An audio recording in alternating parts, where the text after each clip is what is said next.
हर हर महादेव बोल बम बम बम, सावन के महीना आ गईल हो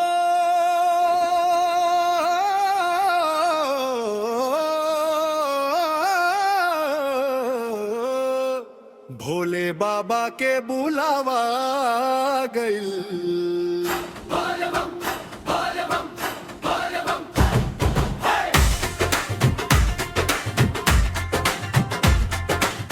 सुल्तानगंज से गंगा जल भर के चली, बाबा के नगरिया देवघर चली। कांवरिया बन के सजल बाटोली, बोल बम के गूंजे हर बोली।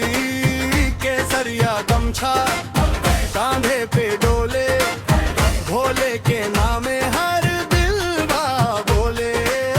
गंगा किनारे भोर में नहाई, बेलपत्र लेके बाबा के चढ़ाई।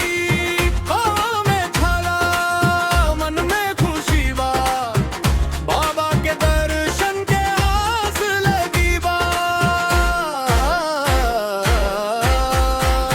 सुल्तानगंज से देवघर चली, सुल्तानगंज से बाबा घर चली।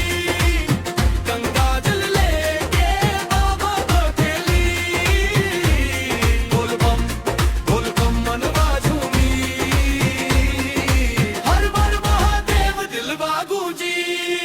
बोल बम बोल बम बोल बम बोल बम बोल बम।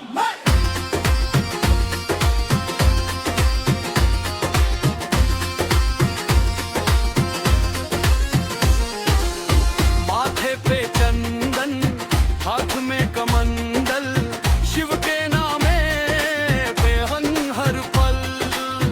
घंटी के आवाज मनवा हर्षावे, मंदिर के आंगन भक्ति जगावे। दुखवा के बादल दूर भगाई, शिव के चरण में शीश झुकाई। जितना भी मुश्किल राह में आई, बोल बम कह के आगे बढ़ जाई। भोलेनाथ से बस इहे अरदास, घर परिवार में रहे सुख विश्वास।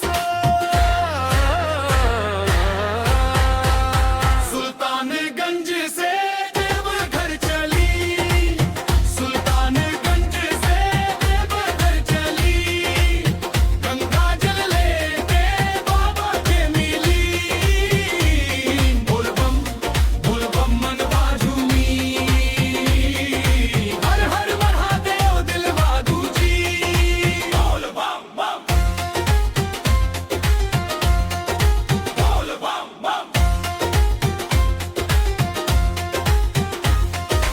देवघर पहुंचल भक्तन के मेला, हर ओर सुनाई दे शिव के रेला।